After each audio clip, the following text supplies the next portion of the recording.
Como les habíamos dicho, vamos a dedicar este espacio del programa a profundizar sobre este tema que nos está...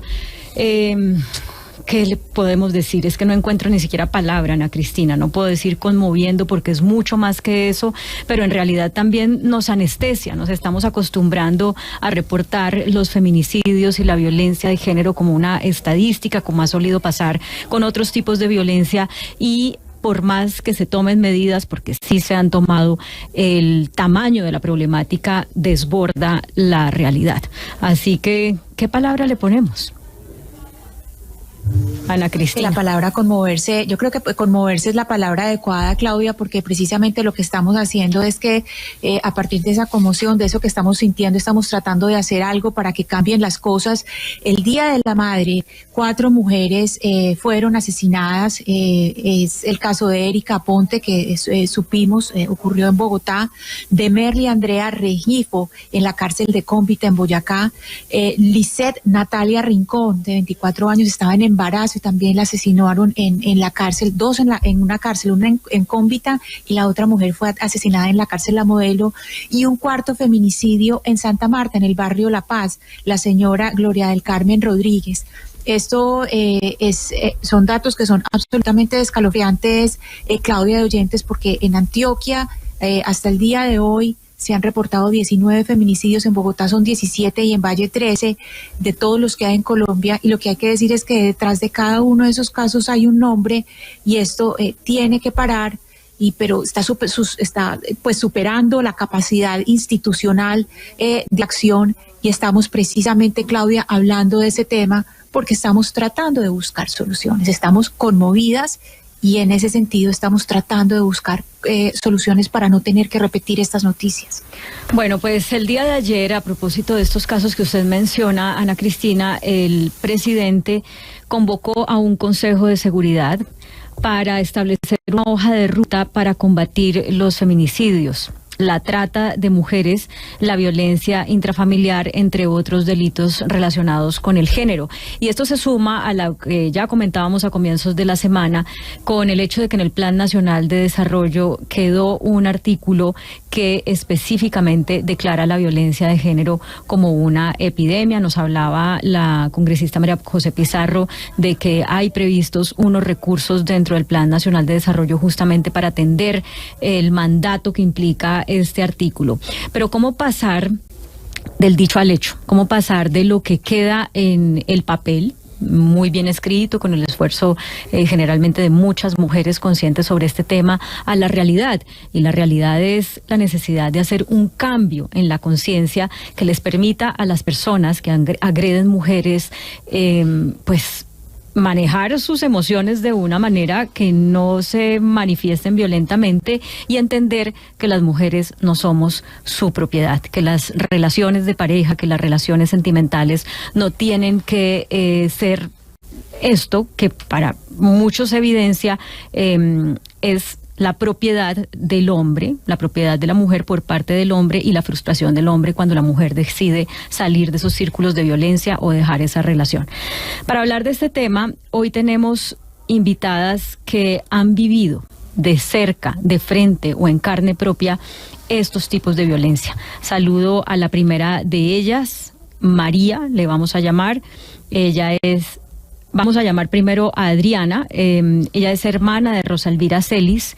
Rosa Elvira Celis, como ustedes recordarán, fue la mujer violentamente asesinada, empalada, hallada en el Parque Nacional en el año 2012, después de ser agredida de manera brutal.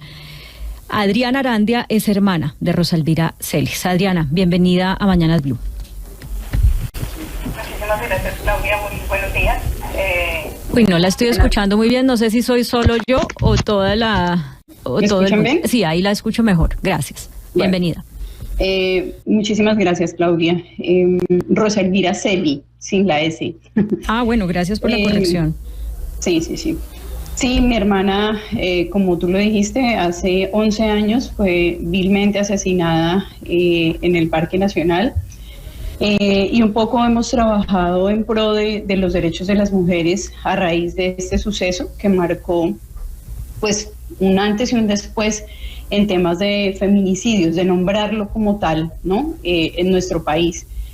Y esto nos lleva hoy a darnos cuenta que hacen falta, claro, hemos avanzado como tú lo dijiste en su momento, pero creo que nos hace falta formación, nos hace falta compromiso por parte de los servidores y servidoras públicas en temas de aprender y de implementar las leyes que tenemos en el país. Si no hay una condena ejemplarizante, creo que no vamos a avanzar en absolutamente nada porque siguen pasando los feminicidios en nuestro país.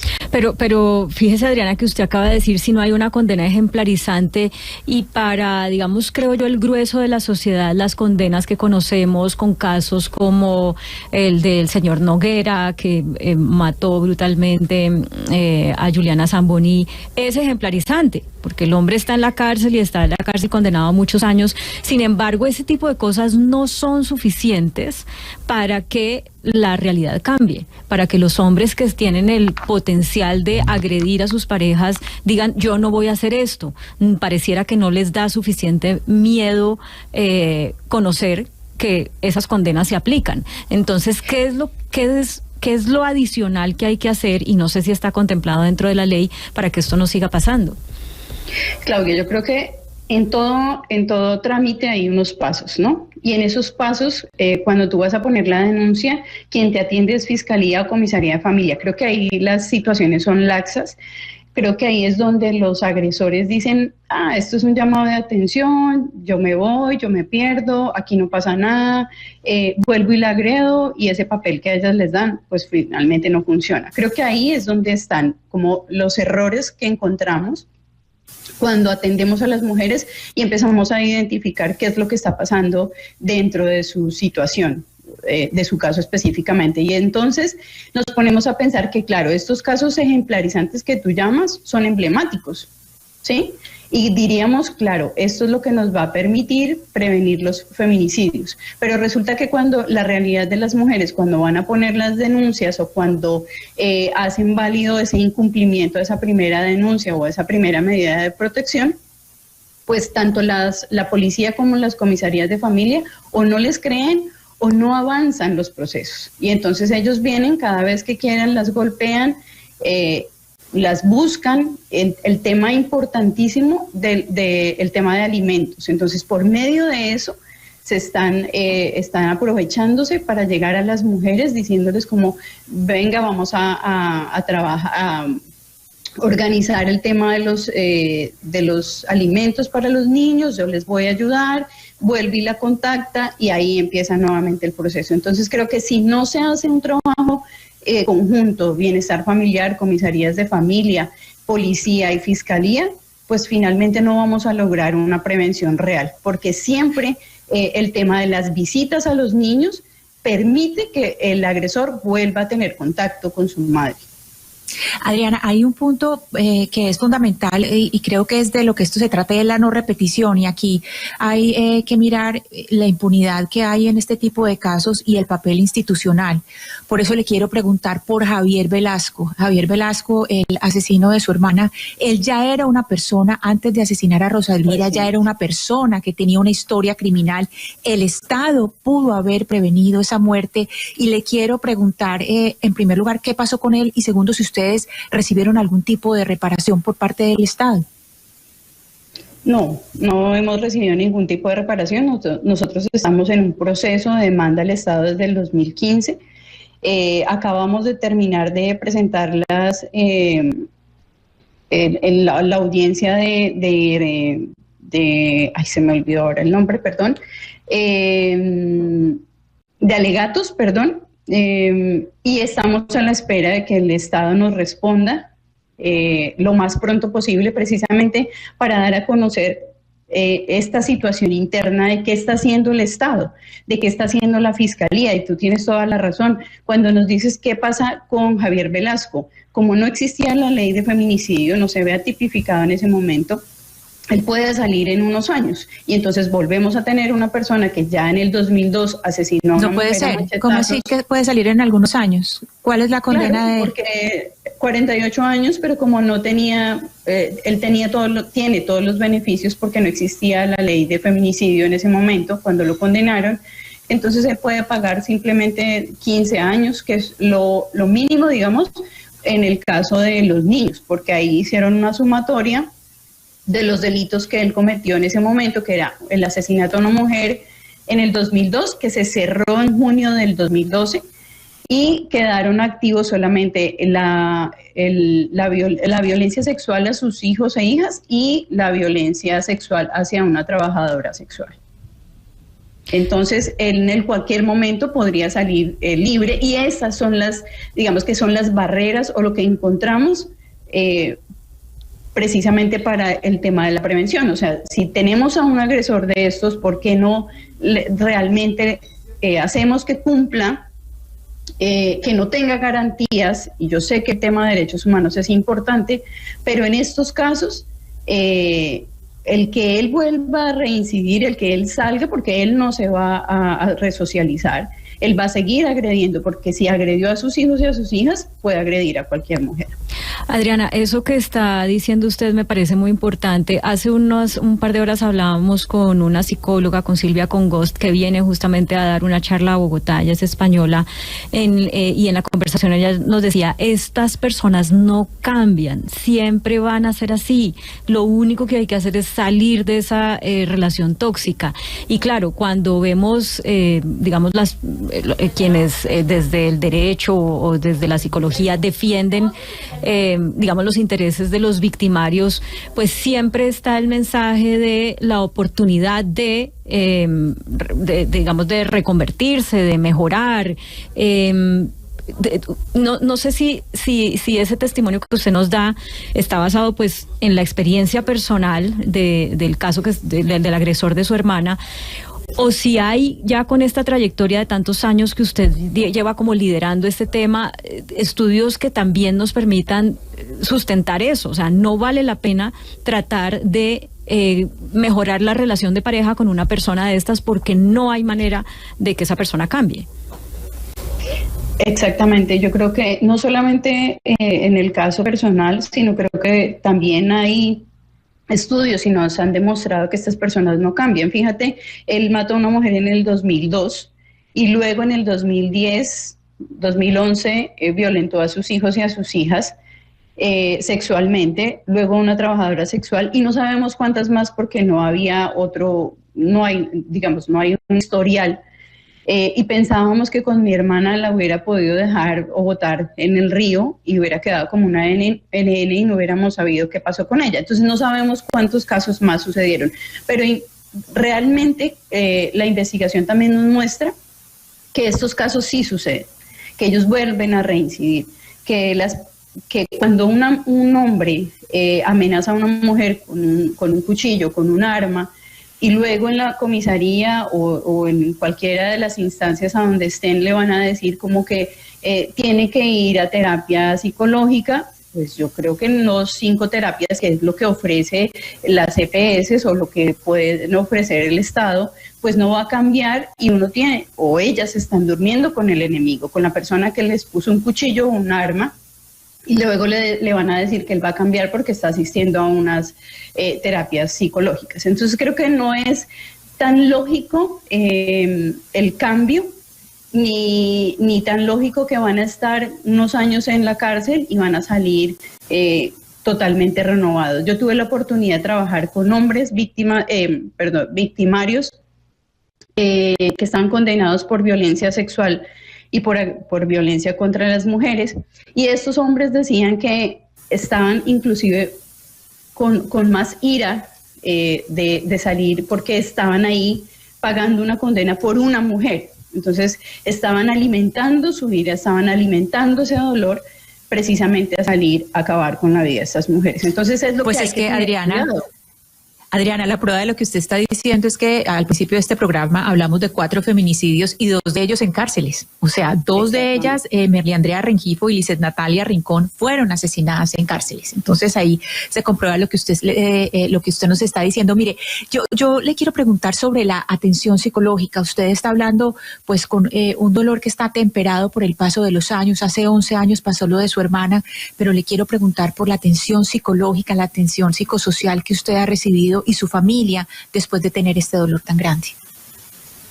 Hemos recibido acompañamiento psicosocial externo. El Estado en ese momento pues no nos brindó esa oportunidad, pero sí lo hemos tenido y creo que eso es lo que nos permite seguir trabajando, no solamente a mí, sino en conjunto mi sobrina, mi hermano, y en su momento mi mamá, pero creo que lo que nos fortaleció fue el poder hablarlo, el poder contarlo, pero también el poder trabajar con mujeres que necesitan orientación, que necesitan que alguien las escuche, que les crea lo que están contando, que eso es lo más importante. Porque cuando llegamos a alguna de las instituciones, a veces los funcionarios no están preparados, no les creen, como que todavía hay una cierta resistencia a entender que a las mujeres sí las violentan, que a las mujeres sí las matan por el hecho de ser mujeres y pareciera que no les importara. Entonces creo que todo este trabajo que hemos venido realizando, pues afortunadamente que hemos tenido acompañamiento psicosocial y por eso nos parece tan importante ese acompañamiento psicosocial que pues gracias a muchas entidades como la Secretaría de la Mujer que ha logrado también tener equipos profesionales interdisciplinarios que atiendan a las mujeres y que las acompañen en sus procesos. Es Adriana Arandia, la hermana de Rosa Elvira Celi, la mujer que significa un parteaguas en la manera como se tratan los casos de muertes de mujeres y homicidios, de asesinatos de mujeres por el hecho de ser mujeres y que dio lugar a la creación del delito de feminicidio por medio de una ley de la República. Adriana, le agradecemos mucho su tiempo y sobre todo los mensajes que está dando y además de eso la lucha que usted y su familia en medio del dolor por esas condiciones, como perdieron a su hermana, han podido convertir todo eso en algo que así no se note tanto, porque seguimos en esta epidemia de feminicidios, seguramente sí le ha salvado la vida a muchas mujeres. Muchas gracias por acompañarnos. Claudia, muchísimas gracias. Quiero pedirte un grandísimo favor. Hay un caso de una mujer que también fue asesinada en Florida, Estados Unidos, y su madre está pidiendo al presidente Petro ayuda para poder repatriar el cuerpo de su hija. Bueno, María Alejandra Romero se llama la chica, 28 años, y fue asesinada en Florida, Estados Unidos. ¿Y eso acaba de pasar? Sí, hace más o menos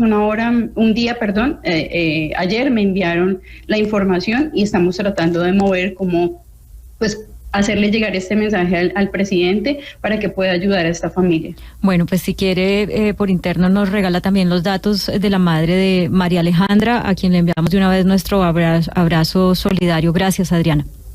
A ustedes, muchísimas gracias. Vamos a saludar ahora a María. María es familiar de Erika Pérez, la mujer que fue asesinada este domingo en el centro comercial Unicentro. Le agradecemos ante todo, señora María, que en medio de esta tragedia que está tan cercana, que está completamente presente en su familia en este momento, usted salga a los micrófonos de Mañanas Blue a dar su testimonio. Un abrazo para saludarla. Señora María, ¿nos escucha? Aló, ¿soy yo? Sí, señora, la estamos saludando. No. ¿Cómo está? No, bien, usted. No, yo no soy la madre de la chica que asesinaron el domingo. Entiendo que Yo usted soy- es familiar. Yo soy la madre de Erika Cirleitor Estés. Bueno, vamos a aclarar aquí, es el caso de una mujer que fue asesinada, es decir, de un feminicidio, pero no exactamente de la mujer que fue asesinada en el centro comercial Unicentro. ¿Es así, No. señora María? Ajá, es así. Bueno, le agradezco mucho la precisión. Bueno, a partir de lo que cuéntenos lo que ustedes están viviendo como familia después de este caso. A ver, lo que nosotros vivimos como familia es que pues la persona que cometió este hecho está detenido, supuestamente, entre comillas, ya está juzgado, pero no es mucha la comparación, porque de hecho primero habían tomado el caso como feminicidio agravado. Después la juez dijo que no era feminicidio, sino que ya lo veía como homicidio. Entonces, yo tuve pues como contacto con Feminicidios Colombia, y la abogada de allá, a él le dieron 31 años, 4 meses, lo que no me parece a mí suficiente, porque no están viendo que él la desapareció 7 días. Solamente lo están juzgando por feminicidio agravado y hurto, porque él se quedó con el celular de ella. Pero no están viendo la desaparición forzada, que la despojó desnuda en el río, que las pertenencias de ella no aparecieron por ninguna parte, que pues, o sea, a mí lo que me dijeron fue que él no era de una banda, que porque no tenía un alias. Y entonces la abogada de Feminicidios Colombia hizo una apelación, porque a ella no le parece que no hayan visto la desaparición de Erika, porque es que ella estuvo desaparecida 7 días de angustia, 7 días de que nos llamaban, vea, está en tal parte, todo el mundo corría a mirar a ver si era verdad que estaba allá para rescatarla. No, a lo último la encontraron, o sea, el hecho era que esta persona la quería desaparecer totalmente, porque de uno despojar un cuerpo en el río, la quería desaparecer totalmente. Sí, señora, el caso de su hija, el caso que estamos tratando, ocurrió el año pasado. La hija pues la hija suya salía del trabajo. Cuando salió del trabajo, la desaparecieron.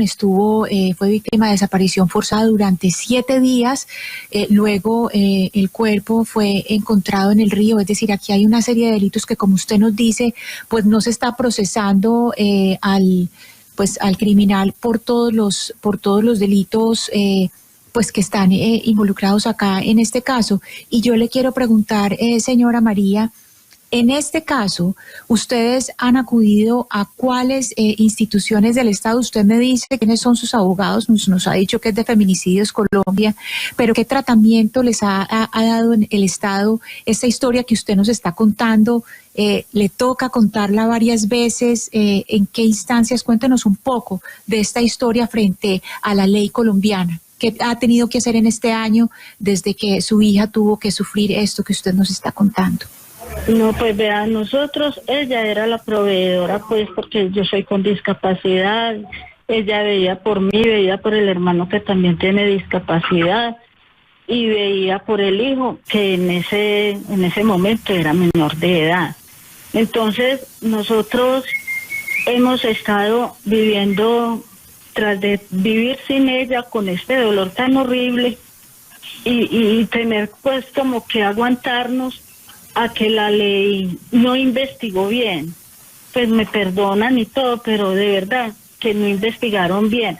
¿Cómo es que si a él fue el que la desapareció, la hermana de él la llevó a que se tomaran algo y en fin, y la dejó sola con él? ¿Cómo dejo yo? Y ella tampoco lo conocía, o sea, ellos se conocieron ese mismo día que se conocieron, la asesinó. Hombre, ¿cómo es que si yo sé que mi hermano ha tenido de pronto algún problema de esta índole, no de pronto de asesinar, pero sí de aporrear a otras mujeres, o en fin, voy a dejar yo sola una persona que acabo de conocer con mi hermano? Pues es que no me parece a mí, mejor dicho, y ella no está ni siquiera la involucraron, que es como decir en la investigación, no, que ella no tenía nada que ver, porque ella ya había dado el testimonio, pero según yo lo que tengo entendido el día de la audiencia es que ella testificó, pero a favor del hermano. Pues eso se sabe que pues ella iba a hablar lo mejor del hermano. Entonces en estos momentos ella está libre, de pronto por ahí ha mandado con fotos y nombres distintos solicitudes de amistad. Hombre, si yo le hice un daño a una familia, ¿yo por qué voy a mandar solicitudes de amistad? Pues no entiendo, es que la verdad no entiendo. Entonces, sí, doña María, los primeros abogados me dijeron, no, es que eso va a dar lidia de que lo vean como feminicidio. Es que eso no parece que hubiera sido un feminicidio y no un homicidio. Hombre, él la corrió y luego la asesinó. sí, es clara la historia que usted nos está contando, doña María, y entendemos perfectamente el dolor y la indignación que usted tiene en este momento. Pero le quiero preguntar en ese sentido, durante este tiempo que usted ha estado en este proceso, ¿usted ha buscado otras instituciones del Estado no solamente para hacer la denuncia, sino para que la acompañe a usted digamos, en todo este camino? Es decir, por ejemplo, ha ido a la Secretaría de las Mujeres, ha buscado algún tipo de ayuda institucional para que le den una asesoría, precisamente para poder afrontar no solamente la parte legal, sino esto que usted nos está contando por redes sociales, porque esto es una forma de revictimización. En el momento que la buscan a usted a pedirle amistad y todo eso por redes sociales, es una forma de revictimización. No, pues yo no he ido a ninguna parte porque la verdad a mí me queda siempre difícil y también me da miedo. Me da miedo que de pronto tomen represalias con toda la otra familia mía, en fin, o sea, son muchas cosas, pero yo sí he tratado de buscar por un medio y por el otro. Estuve con el psicólogo, con esta unidad de duelo, pero por falta de recursos y cosas así, no pude volver. Doña María. Muchachos. Hola. Doña María, con esa historia que usted nos ha contado y entendiendo en qué punto está su proceso con la justicia colombiana y lo que usted nos cuenta que no ha recibido ayuda institucional, nosotros vamos a buscar esa ayuda para usted desde lo institucional, porque una parte es la legal, pero otra parte también es el espíritu suyo, que usted necesita un acompañamiento psicosocial. Entonces, por favor, nosotros vamos a encargarnos de eso para que usted también tenga ese acompañamiento, no solamente por el lado de la justicia, sino también el acompañamiento psicosocial. Bueno, muchas gracias. Ay, señora María, qué dolor oírla, conocer esto que usted nos está diciendo y que seguramente no refleja solamente su caso, sino el de muchas personas que están padeciendo las consecuencias de lo que implica un feminicidio en una familia. En el caso de su hija, que era la proveedora, a pesar de que han pasado tantos años, ustedes siguen sufriendo las consecuencias de esto. Por eso su testimonio evidencia que lo que se ha hecho institucionalmente para trabajar estos casos se queda corto ante las necesidades y las vulnerabilidades, no solamente de las víctimas, sino de las familias. Le agradecemos mucho su tiempo por haber estado en Mañanas Blue y le mandamos un fuerte abrazo. A usted, muchas gracias. Ay, Ana Cristina, uno oye esto y realmente queda con una frustración muy grande porque sí tenemos que reconocer que se ha avanzado, pero es tan grande el problema, tiene tantas aristas que realmente tenemos que mirarlo de una manera mucho más amplia para poder atender las necesidades de las personas en vulnerabilidad. Por eso quiero que saludemos a Ruth. Ruth es sobreviviente de violencia doméstica y de un caso de tentativa de feminicidio. Ruth, gracias por estar en Mañanas Blue. Buenas tardes, gracias. Bueno, Ruth, tenemos un poco de retroalimentación del audio mientras lo corregimos. Voy a contarle a la audiencia los datos generales de su caso. Usted fue maltratada durante 10 años, entiendo yo, por su pareja. Hace 13 años usted ya pudo salir de esa situación. Entiendo que usted tiene 2 hijos, que usted era amenazada por su pareja con hacerle daño al hijo que tenía antes de estar con él. Y que usted pudo salir de esto en parte gracias a una casa refugio. A ver si ya estamos mejor con su audio. ¿Me escucha? Señora. Bueno, Ruth, ha habido mucha controversia en uno de los casos recientes de este fin de semana, porque la respuesta en el caso de Bogotá de la alcaldía fue que a la señora Erika se le ofreció ir a una casa refugio, pero que ella decidió estar en la casa de su padre y pues que así se sentía segura, y una de las hipótesis es si hubiera ido a una casa de refugio pues no la hubieran terminado matando. Usted que vivió esa experiencia de primero decirle no a una casa de refugio y después sí, ¿qué les puede decir a las mujeres que están en vulnerabilidad de lo que se recibe en una casa refugio? Pues primero, yo siempre lo he dicho, a mi casa refugio me salvó la vida porque yo ya había tenido una tentativa de feminicidio de la parte del agresor. Yo le comenté a alguien, estaba en una depresión también absoluta, donde ya no veía salida, donde todo el mundo te da la espalda pues por miedo al agresor. Incluso estaba pensando en suicidarme y matar la niña del desespero de no saber qué hacer, y salía todos los días y me duele mucho porque yo me imagino que así estaba la chica de Unicentro, era pensando, ¿será el día de hoy? ¿Será que vuelvo a ver a mis hijos? ¿Qué pasaría? Cuando yo tomé la decisión de ir a una casa refugio, obviamente uno va a ciegas. En ese tiempo pues a mí me explican lo que es, pero uno solamente pues lo vive estando allí. A mi casa refugio, desde el primer momento que llegó, me brinda una protección, me explican cómo va a ser todo el proceso allí, cuántos meses, qué beneficios tengo. Obviamente sí, yo sé que a veces uno tiene que poner en pausa muchísimas cosas porque las mujeres somos mujeres integrales, y entonces uno, aparte de que tiene que pensar de que lo van a matar, tiene que pensar en el arriendo, en si tengo una deuda, en que el niño no deje de estudiar, porque uno de mujer es así. Y a mí me pasó exactamente lo mismo. Yo decía en mi mente, yo estaba escondida unos días y pensaba regresar porque yo decía, no, pero la niña ya lleva 8 días sin ir a estudiar, ¿no? Cuando llego a la casa refugio y encuentro que desde el cupo del niño, que te pueden seguir estudiando a distancia, que tienes un lugar limpio, agua caliente, que si no tienes ropa, te brindan aseo, encuentras un equipo interdisciplinario espectacular, que a mí me tocó ver las historias de otras mujeres, incluso peor que la de uno, se hacen unos lazos de acompañamiento y se vuelven hasta familia de uno. Para mí la experiencia de Casa Refugio fue pues muy exitosa porque aparte pues me hice un curso en el SENA de finanzas, pude seguir yendo a trabajar, no volví al mismo sitio, pero me buscaron otros días de trabajo para ir ahorrando y continuar con mi proyecto de vida.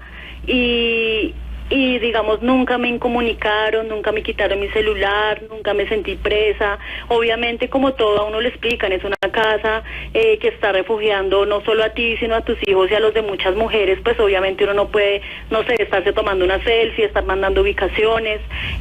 Siempre hay un teléfono de emergencia por si de pronto a la familia le pasa algo.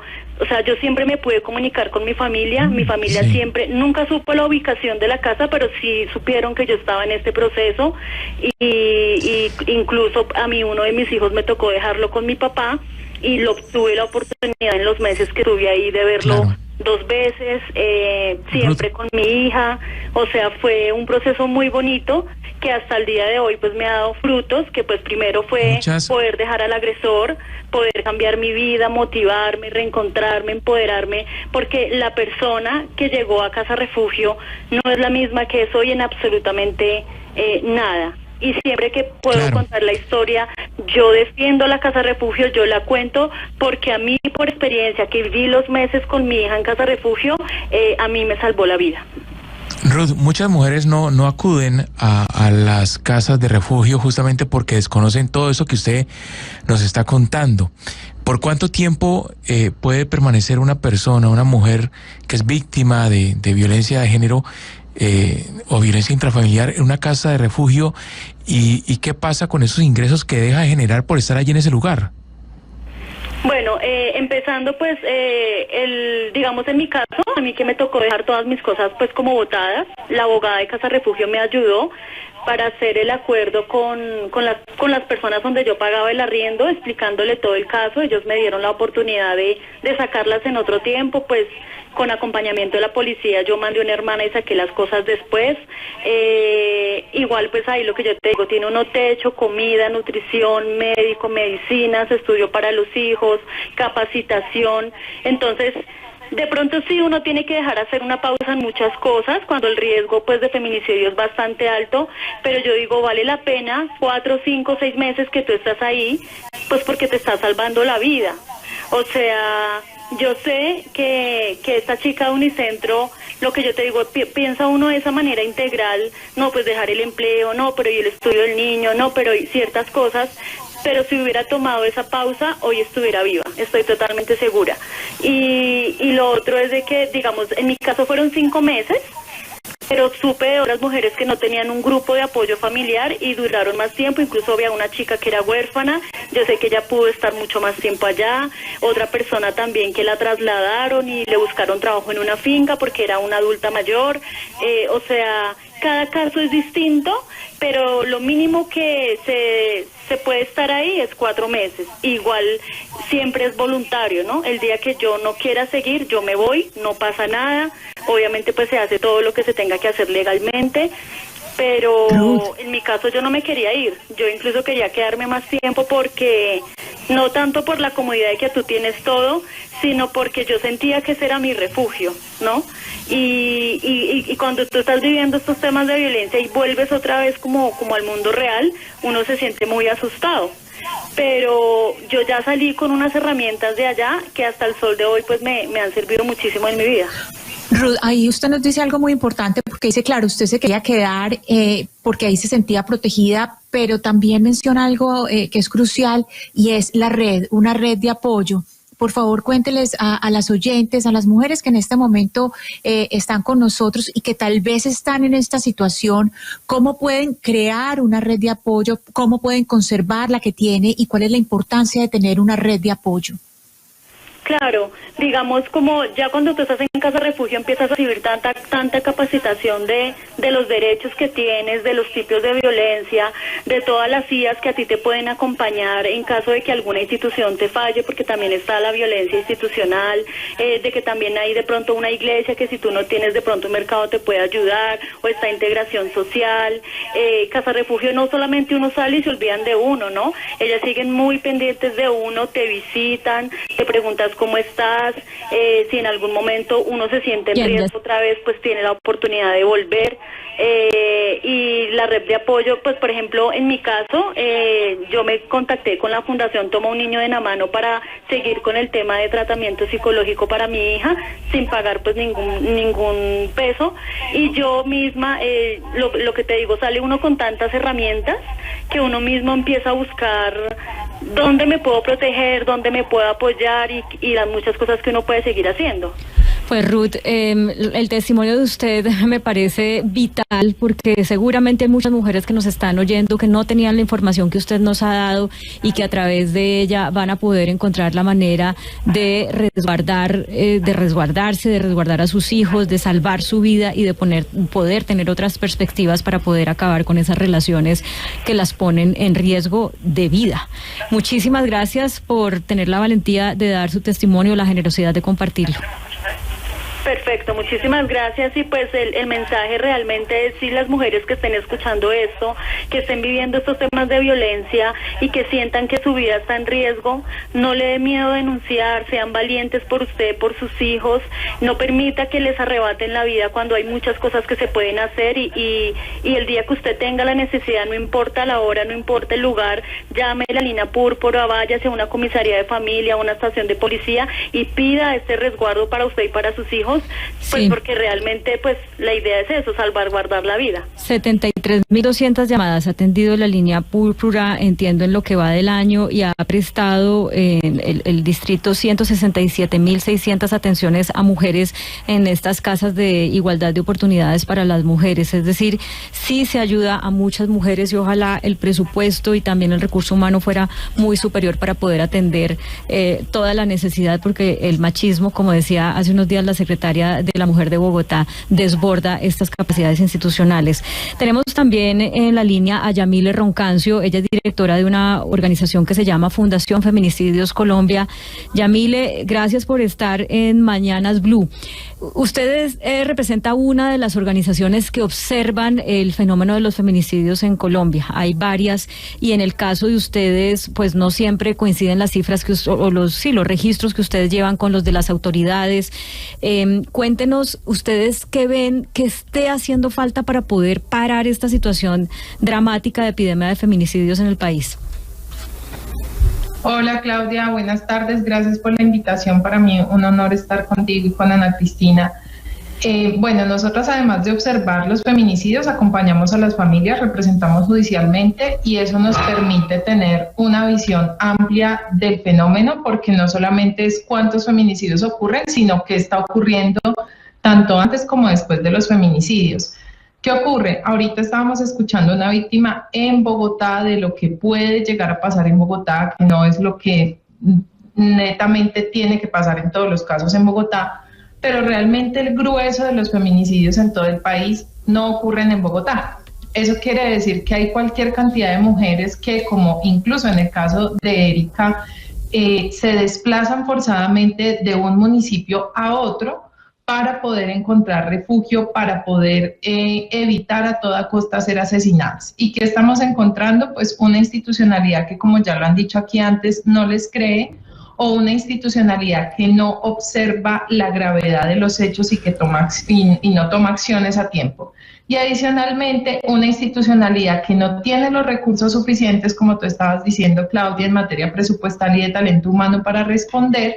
Y de otro lado, una tolerancia social frente al feminicidio, la tentativa de feminicidio. Es decir, no hay como un rechazo desde las familias de los agresores frente a lo que están haciendo, sí, sino más bien como que los cobijan. Y adicionalmente se juzga mucho a la víctima, entonces se habla mucho de lo que la víctima pudo hacer, de lo que no hizo, de lo que le hubiera pasado, de si sí o si no, pero poco se habla de los agresores. Entonces tenemos unas cifras que se mantienen año a año, y los departamentos que puntean siguen siendo los mismos, pero las formas del feminicidio cada vez son más Doctora Roncancio, y le quiero preguntar precisamente por un departamento que tiene cifras aterradoras, es el departamento del Atlántico. En lo que va corrido este año han registrado 28 víctimas de feminicidios, mujeres víctimas de feminicidios, 28 casos en este año. ¿Qué es lo que pasa en particular en el departamento del Atlántico, doctora Roncancio?